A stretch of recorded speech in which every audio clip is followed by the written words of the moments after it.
All right. Well, thank you, everyone, for coming to spend time here. I know that everyone has very busy lives, and you could have spent your afternoon elsewhere. So thank you for picking this room. It means a lot to all of us in this room. So thank you. So I'm Renee Salas. I am co-leading this with an amazing group of thought leaders within emergency medicine around this topic. And as you can see, we're a very small group. Unfortunately, we do still need to use the mics because this is being audio recorded, so we can kind of pass this on and off. But when we do talk and if there's questions, we will need to use a mic from that standpoint. So here, I think here's an agenda and a feedback form. Yeah, thank you. So just to start it out, we do not have any commercial relationships to disclose. We've gotten that out of the way. How many people do social media here? Any hands? Yeah, so there's a few. So I have had a lot of thoughts about social media through my life, but I do believe that this is a good platform. So here are some various hashtags, suggestions that you can use. But again, yes, taking photos of this are always a good start. But however you feel comfortable, consider using this as we move forward. Because again, I think as we're going to discuss in depth today, this is still a topic that a lot of people in emergency medicine don't know much about. So the fact that we're all in this room and that we're talking about this, we're going to start engaging other individuals around this topic by trying to promote it. And this is just one way with which to do it. So to kind of start out with, I'm going to have all the faculty kind of just introduce themselves, say where they are, and kind of just give a brief 1 or 2 lines about what got them into this. So I will go first. So I'm Renee Salas. I'm currently at Massachusetts General Hospital. And I started this path through a wilderness medicine fellowship and engaged in this topic very early on, and I ended up getting my MPH. And then recently just joined the Harvard Global Health Institute to help focus and advance the climate change and health research agenda there. I'm also the chair of the newly formed Climate Change and Health Interest Group, within SAEM. And I will start with Cece. You want to go first? Hi, this is Cecilia Sorensen. I'm actually the first Climate Change and Health Policy Fellow at University of Colorado Hospital. I work with Shea, and the fellowship is collaboration between NIH and CDC as well as University of Colorado. I'm engaged in many different projects, including looking at heat stress nephropathy in Guatemala, looking at the impacts of Hurricane Maria in Puerto Rico, and doing vector-borne disease surveillance in India. So, the first meeting ever. Hess. I'm at the University of Washington and used to be in Atlanta at Lemery and to work at CDC. I did my MPH in global environmental health and was introduced to the topic then and then asked to come to CDC and help start the climate and health program, which several of us are familiar with and your fellowship is linked with, and took off from there. So excited to be here and looking forward to meeting with all you later. I'm Jonathan Slutzman. I am also at the Massachusetts General Hospital with Renee, and you'll soon to meet Stuart. I was a practicing environmental engineer before I became a physician. So I come at this presentation and topic from a slightly different perspective of how we can engineer our practices to be more friendly to our natural environment and therefore hopefully reduce the human health impacts. And now I am working very closely with Renee in our little corner of the office. I'm Jay Lemery from the University of Colorado, and I work with CC, who helped us start our fellowship in climate and health science policy. I too came into this world through wilderness medicine, and I spending a lot of time in education. So I co-edited a textbook, co-authored a book. So spending a lot of time on climate communication and thinking about how to mobilize the clinical community, both for practicing physicians, but also in med schools, undergrad, and PhD schools, and how to promulgate curriculum there.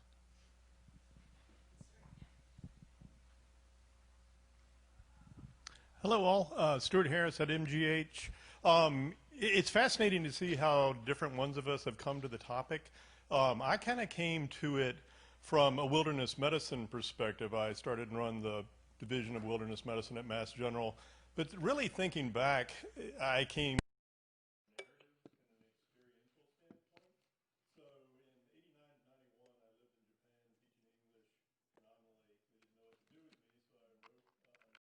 that time, which was looking at kind of the impact of a change in environment on humans. And Ted Turner had put up $500,000. It seemed like, you know, something worth going for at the time, looking specifically at the influence of climate change on human health. And after that, went on to get my master's in fine arts and fiction.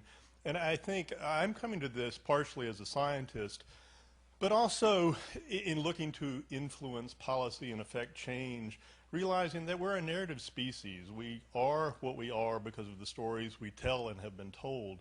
You know, we're Christian, we're Muslim, we're Americans, we're whatever. And we're at a point where a faculty member at Iowa used to say the moral jujitsu, and he was a black gentleman who had grown up in the segregationist South, and just how you can influence change by telling stories.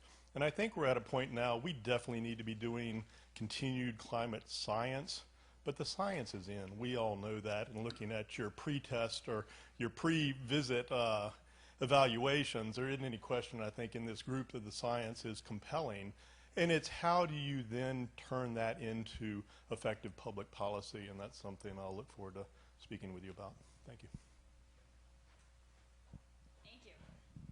And then I think it's also important, especially since we're a small group, to really get to know who else is in the room. So I'm actually going to pass the mic around. So I apologize for anyone, but you can still stay seating if you don't want to talk in the mic. But I give that to you. If you would mind just saying kind of what your name is, where you're coming from, and just what brought you here. My name's Elaine Thalner, and I'm an emergency physician at Cleveland Clinic. What brought me here? Because I think...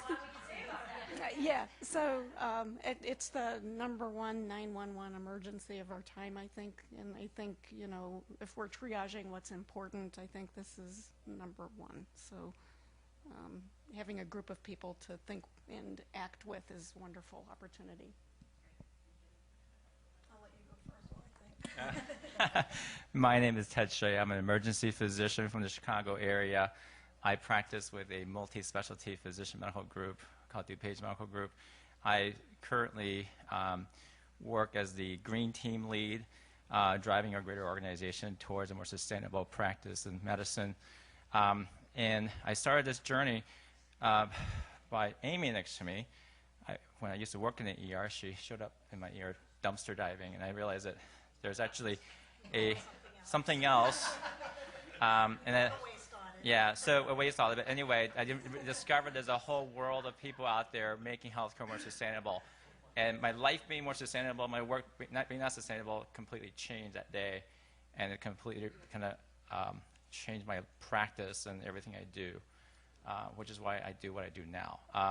But anyway, I'm going to hand it off to Amy. She'll tell you much more about the organization we represent, Healthcare Without Harm. My name's Amy Collins. I think I've met a lot of you either in person or by email, I think. I am a non-academic EM, crashing academic EM, invited by Jonathan and Renee. My story started back in 2007 when my son caught me idling in the school pickup line, and he told me he had learned about climate change that day, and he made me promise and cross pinky swear that I would do something about it. And we took every action we could at home, and then it became uncomfortable living one way at home and another way at work. I started noticing all the waste. I started bringing recyclables home, and then I asked for permission to start a recycling program. Someone told me recycling was illegal, and I did a little Google search and learned that it wasn't illegal, and set out to start a recycling program. I tell you that's all I wanted to do was start a recycling program, but it's basically led to a second career. I was a sustainability manager for my hospital for 7-8 years, and also for a healthcare system. And I'm currently working for Healthcare Without Harm, leading a national physician network of physicians who are interested in promoting environmentally responsible, climate-smart healthcare. Hey everyone, I'm Emily Bartlett. I'm one of the second-year residents in the University of Washington's program, emergency medicine program. I've had a pretty strong interest in global public health and environmental health that preceded my time in medical school. And I think within that, climate change is one of the major challenges facing humanity in the Anthropocene. So part of what I did before med school was a master's in environmental change and management at Oxford, which is some of how I got involved with this group.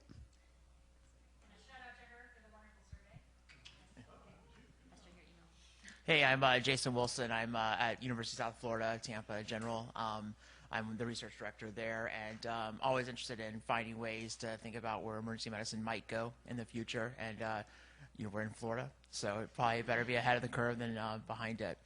This is Neri. She's my guest. I don't know if you want to say. Hi, I'm Ashley. I'm going to be starting medical school at UC Davis in July. I'm here with Kaiser. I do research with the CREST network, but I did research before that in vector-borne disease, and so I thought this would be a really interesting session.